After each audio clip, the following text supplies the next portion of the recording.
him going to trial, proving in a court to a jury that he cured AIDS. Y'all be interested in that. Absolutely. And y'all would look into the way he did it, right?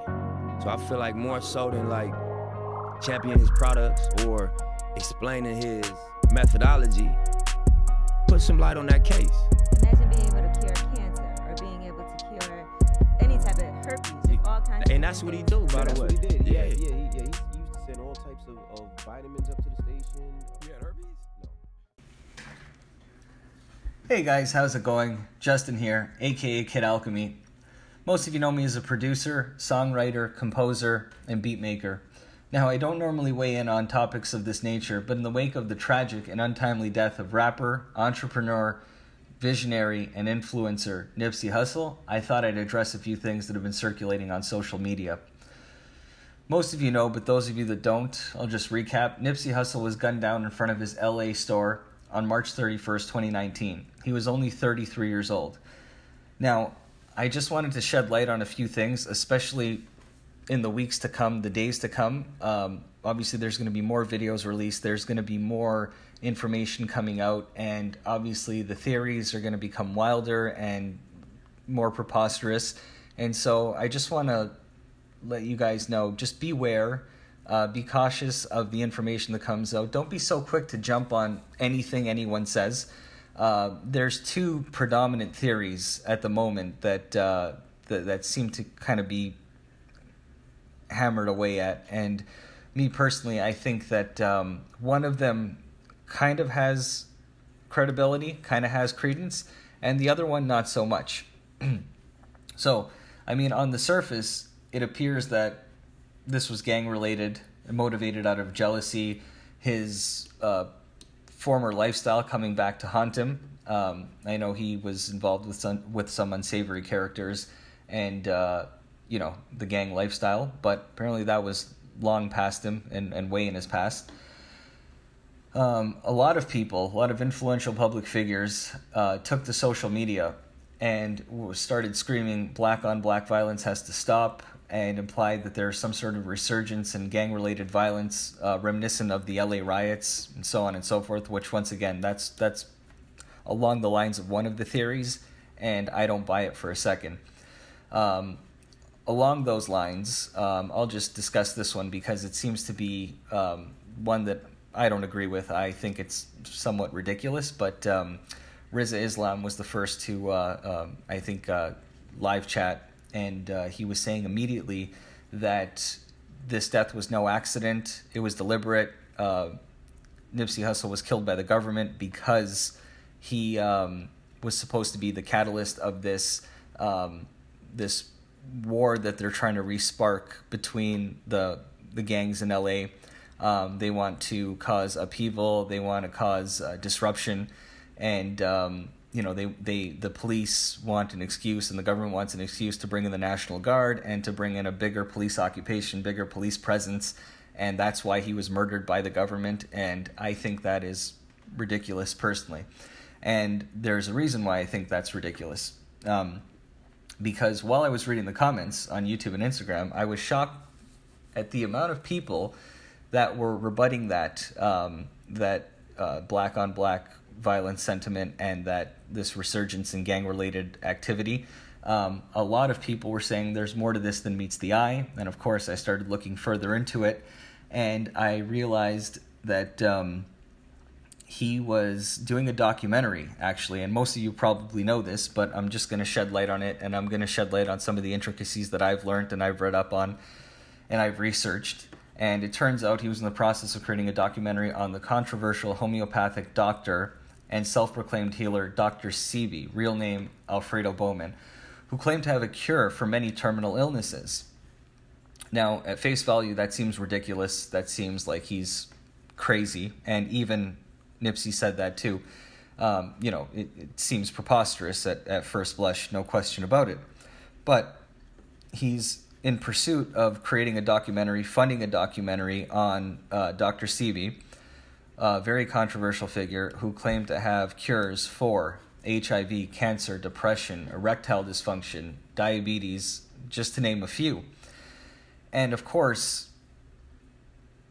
extraordinary claims require extraordinary evidence. And he was brought before the courts in the state of New York, and for practicing without a license and for claiming he had a cure. To claim you have a cure to anything is illegal, actually, in the United States and Canada. I don't know what the laws are elsewhere in the world, but in the United States and Canada, you can't say the word cure unless it's been clinically tested through scrutiny, through endless trials, and then, of course, is a cure. Until then, you can't say that. You can't even whisper the word. And so he was confidently saying he had a cure to all these diseases, and he went to court, and you would think that he would have been put in jail, fined, reprimanded, banned from seeing any patients, and yet he walked out with all the charges dropped, which obviously intrigued myself, it obviously intrigued Nipsey, and it intrigued many of you listening, because you think if he's going in, he's going to the chopping block, and then he walks out, he must have proved something. He must have demonstrated something, no question about it.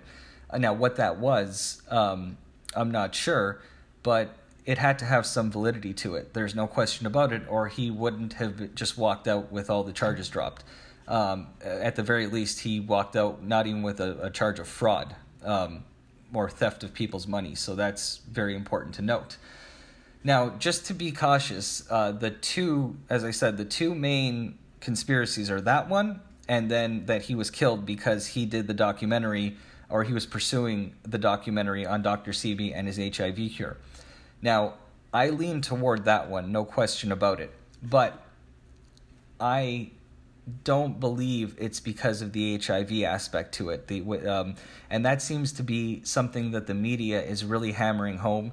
And all the headlines today are saying that he was doing a documentary on Dr. Sebi, who claimed he had a cure for HIV, neglecting all the other claims that he made about cancer, depression, erectile dysfunction, diabetes, so on and so forth. In fact, I don't think that a cure for HIV, if anyone had it, actually physically had a cure for HIV now, tangible, I don't believe that anyone would be killed for it. In fact, the government would probably encourage it. And the reason why I say that is because there's this whole conspiracy around HIV and how the government, wants you to, doesn't want a cure because they want to make money. They want to bleed people who have it, and they want, they want them to stay medicated. But realistically, I think once you look at the statistics, you'll realize that's not the case. I mean, even myself, I was speaking to a doctor because I had this sentiment, why would they want a cure for HIV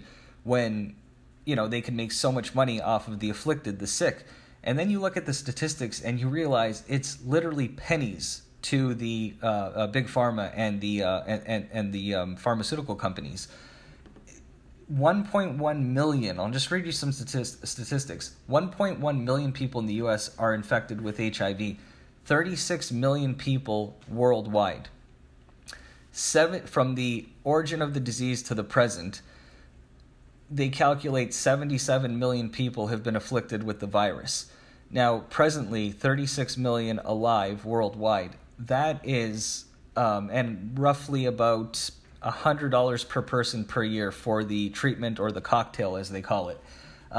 You do the calculation, that's $250 million. That's pennies to the pharmaceutical companies. That is just a drop in the bucket to them. There's so much more to be made. There's literally hundreds of billions of dollars for cancer treatment, for diabetes and the insulin that comes with it. Multi-billion-dollar industry, erectile dysfunction. More so, just to give you more perspective, Myler, the company that makes EpiPens, I think last year or the year before, they made almost $10 billion in profits from EpiPens. So HIV is nothing to conceal at risk or in fear of losing billions of dollars, hundreds of billions in revenue or profits. It's minimal. So I realized it couldn't be that, but could it be one of the other things, one of the other claims that he made? And I think that's more plausible. But just to give you some insight, that's the HIV angle also doesn't hold water there. To me, it just doesn't make sense.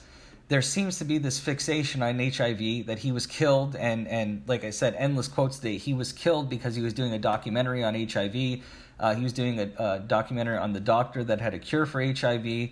I know it's impossible to speculate this now, but I would lay out money that if he was only talking about HIV and the cure for HIV in this, and Dr. Sebi's cure for HIV, AIDS, I personally don't think he would have been killed. That doesn't seem to be, according to the numbers, the money, following the money, of course, doesn't seem to be anything anyone would ever get killed over.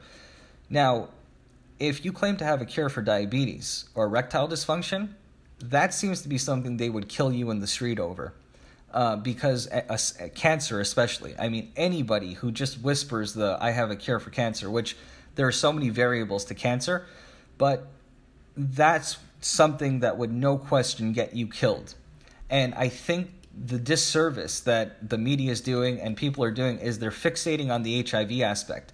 As I said, I think it's not a coincidence. I personally think there is a correlation between this documentary and between Nipsey Hussle and Dr. Sebi both dying conveniently, coincidentally. I don't believe that was a coincidence. However, I think the HIV angle is very weak. As do I think the angle that he was the catalyst or the martyr behind this. These riots, these wars, these gang wars that are about to start up because of the death of Nipsey Hussle, as Riza Islam said. I think that's pretty preposterous. But that's not to say that you shouldn't be looking into this and that you shouldn't be looking into that angle. As I said, out of the two possibilities, I believe strongly that is the more likely one. The documentary did have something to do. There is a correlation between the documentary and the killing and the murder of Nipsey Hussle. There's no question about it. And, you could say that now I'm noticing more than ever, there's a lot being said about Dr. Sebi and how he's insane, how he's a quack, pseudoscientist, so on and so forth. Even the Wikipedia page has changed in the last day, where now they're calling him a pseudoscientist and they're saying very pejorative and disparaging things about him. Very pejorative and disparaging things are topping the Google search. Surprise, surprise. And now it seems as though now that Nipsey Hussle is dead, they have a good head start to disparage and to defame him and to say terrible things about him, so that if someone does in fact carry the torch, I heard that Nick Cannon or someone was going to be passed the torch, taking the reins on this documentary, they at least now have a delay. They have a buffer time now where they can really smear him. So I would be very cautious of that. I would go with that angle, the Dr. Sebi, the cure angle. I would look more into things like cancer, diabetes, erectile dysfunction, allergies. He even claimed to have a cure for depression, bipolar, ADHD. This is huge business. Those combined are an astronomical amount of money. We're talking trillions, whereas HIV being just barely scraping $1 billion, $250 million, $500 million. I know it seems like a lot of money to the average person, but I assure you, to a pharmaceutical company, it's peanuts. And just, please remember that Nipsey wasn't a stupid guy. He was a great businessman. He was a philanthropist. He transformed his community. The store where he was shot, apparently that entire block, allegedly he owns all the buildings there. He created jobs.